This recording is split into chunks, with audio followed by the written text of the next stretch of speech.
A new mobile innovation hub is rolling into public primary schools as part of a push to expand access to digital and artificial intelligence skills. The Digi-AI Bus, an initiative led by Digi-AI Bus Kenya CEO James McGreevy, is designed to take hands-on ICT training, digital literacy and online learning resources directly to learners with limited or no access to technology.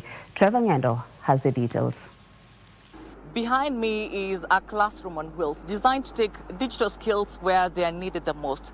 While technology and artificial intelligence continue to shape learning and future jobs, thousands of public primary school pupils are still being left behind due to limited access to devices and connectivity.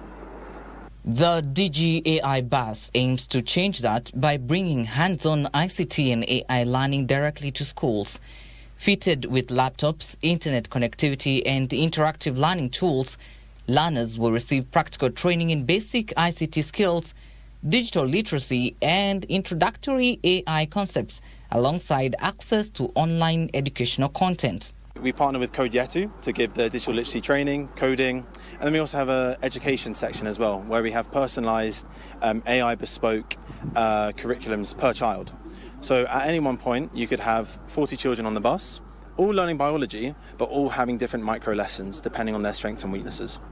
The project aims to fast-track digital readiness among learners in underserved communities and better prepare them for participation in the global digital economy.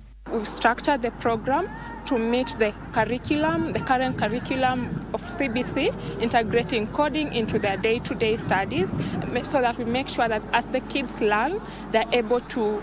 Coding drives problem-solving skills, creativity and innovation. I'm very happy because when these skills, I'm not going to learn them alone.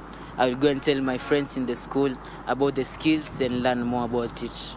They believe the mobile model will allow the program to scale up without the challenges of costly infrastructure investments. We could have built a classroom inside a slum, but we felt that we limit other kids from other slums. So that's how this idea also came up, because we want to reach every corner of Nairobi. The bus has, you'll notice on top there's some panels. Those are solar panels. Those solar panels then power tens of batteries in the compartments of where luggage used to be in this bus. And if that fails, we have a silent generator on the other side of the bus. So this bus is self-sufficient. It can run 2 weeks on this energy. So that really allows us to bypass the constraints of power issues in certain areas where we want to take the bus. The project builds on the work of the King's Rugby Development Academy, a youth empowerment and educational program that has used sport to open leadership and academic pathways for the youth. Trevor Ng'endo for Prime Edition.